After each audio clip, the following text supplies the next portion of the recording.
cyclist, you're fresh out of the car. When you watch a guy run a race or watch our drivers race, all the things that you experience as a driver come back to you, and it's all fresh, and you've got all kinds of great insight because all that stuff's just right in the rear view. How will you, as a broadcaster, and I'm asking for a friend, prepare for the next gen car?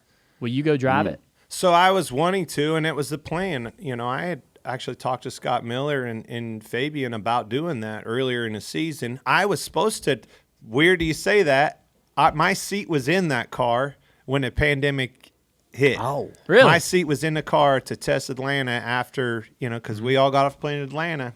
Yeah. Got the call, get back on it. Big Daddy Mike Helton calls and say, "Hey, where are you at, boy?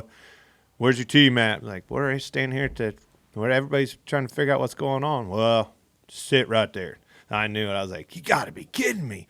But I was supposed to get in that car, that next-gen car, and run and test that car. I still want to do that. I'd like to get in it and feel it, understand it. Nonetheless, I feel like, your experience is just like I was saying at Sonoma. You see a guy get a run off a corner or see things from a perspective of years of experience that other people's can't see, and that's not a knock to them. It's just they haven't visualized that from the seat of a race car. They haven't felt a car get loose or a wheel come loose. All those things, wheel coming loose at 180, 190 mile an hour is pretty sketchy. Yeah.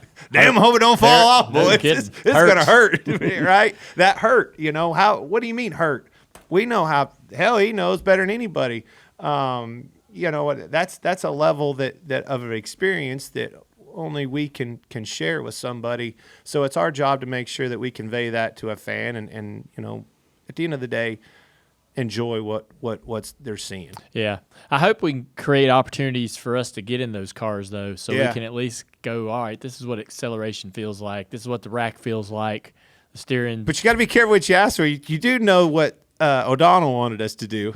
He wanted us to run. I probably shouldn't say the race. Surely you didn't hit the red buttons yet. Yeah, they wanted us to run the All-Star race like a damn celebrity race or something at the All-Star race in the next gen cars. And Gordon called me. He's like, "Hey, man, I don't know, man. I think we ought to bow down out of this." Didn't they try that at Bristol and somebody ended up in the hospital like a couple years ago? I mean, I think that guy was like 106 years old or something. Jeff called me and I told him what the rate was, and he didn't call me back. Oh, you said what it was going to cost? The hourly wage, hourly rate. Like, hey, still waiting on it. You're going to have to just go ahead and write me the winner's check. So we backed down out of that. But I think it would be interesting. I think there's a lot of things about that car that are interesting. I don't like, ever since our cars went to, no ride height and got them glued down on the racetrack and things like that, not like this, right? Way off the ground. I feel like there's points as we've went along that I didn't like. I thought that was maybe a setback. You go to the car tomorrow. When that thing first started, it looked just like this. It was even on the sides. By the time it's evolved to now, it almost is. It's not quite as bad as our cars were in 06 where they're all twisted up, but they pretty much are. They got a billboard on the right side, left side's got a dually fender on it, and they're all. It's like, what? How did we get here? This crafty some. But we got to get back to that, and I think this next gen car is going to do that. I want to see guys. I saw it this weekend, and it was the first time in a long time at Nashville. How long has it been since you watched 2 or 3 different people just spin out? Right. Yeah. You know what I mean? That resonates to me. That makes it. That's cars hard to drive. Yeah. They just busted their butt by themselves. No help, no nothing. They just wrecked. Yep. And I feel like the sport, there's a balance there. Can't get people hurt, but I can tell you this: when I got out of the car, there was only 2 tracks I was not scared of, but you thought, man, I could get hurt at Daytona and Talladega. Never would cross your mind at a 1.5 miles or a short track or anything else, and it was because couldn't spin it out. You could not wreck. Yeah. You know what I mean? And I want to see in-car cameras in there with those guys. Now that I ain't in them, I want to see in-car cameras. Them guys like their eyes this big because they're scared to death. Tell him your idea. Let's get his reaction about taking off a spoiler. Yeah, I think they should take it all the way off. Yeah. Well, I think at the end of the day, see, you know what? Yeah. Like, I think you keep taking it off until you see cars doing what they were doing last week.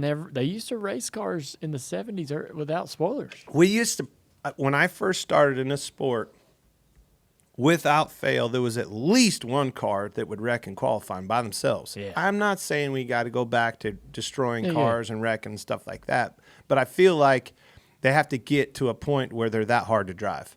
You know, I remember in 06 and those cars were, dude, those things were, you respected Qualifying that car. was hairy. Yeah. Because you was like, this old girl's going to bite me if I don't, I mean, it's going to hurt. And you go off in the corner, handful of wheel at it, you know, flat to the floor. And that thing, when it broke loose, it was done. It wasn't even coming back from it. It was, you were walking back trying to tell them boys super sorry and helping them unload the other car. You guys have gone straight to the other side now. Look at y'all broadcasters. They're But like, if you make go them back- harder to drive. These I've said drivers that need for to have a the last test. several Listen to years. y'all preach. I'm telling you. I've said it for the last several years that they need to be harder to drive. Yeah. I agree. This weekend, what did you think about Nashville Superspeedway? I liked the opportunity. I loved what I saw out of the fans, the turnout. Yeah. I liked the activation, you know, and I think that's where it all lives. You know, I feel like we need to get back in. You know, my ideas, I got a lot of ideas, but my ideas is in-market activation. We've lost that, you know, and that was the first stab at it. You know, I want to see the sport. We're coming out of a pandemic, you know, and I feel like every sport has to do this. I feel like we needed to roll out a new plan, you know, a new rollout plan of a new experience at a racetrack. You know, this is an opportunity for a lot of sports to be better than they were, and not necessarily just on the racetrack. You know, we're taking huge strides in that with that next gen car, and there's a lot of unknowns. Those unknowns are excitement, you know, and I feel like you got to take advantage of that with your you know, in-market activation, which I saw in Nashville. I mean, look at the grandstands. I think it spoke for itself. I think it also, you know, brings up a new idea of, there's some tracks out there that have been around. That, what was it, 10 years? You know, whatever it was that track sat out there. And what I would call I don't know, I get failed racetrack. It was, or it'd still be going. But I think it's a proven point that you could come back there and put on a show, clean that place up. They did a phenomenal job. That place looked awesome on television. Looked like it was a brand new venue that we'd never been to before. And it looked like that on the racetrack, and it also looked like that in the grandstand. So I think it may be an eye-opener that we could go to some of these other tracks. You know, look at Gateway sitting over there. Maybe you could go over there and roll in with the boys, you know, with the whole circus, not just a part of it, you know, all of the acts, and really put on a show and be impactful with that market. And maybe it doesn't work for many years. Maybe maybe you take 4 or 5 racetracks and move them around, or maybe just it's 2 or 3.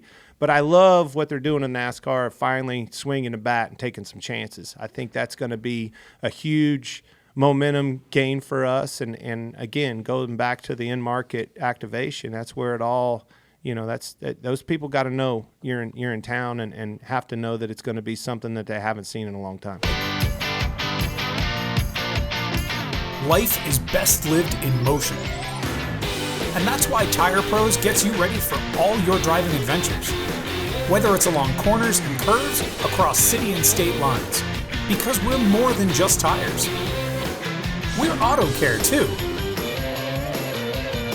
Tire Pros, so you can focus on the road ahead.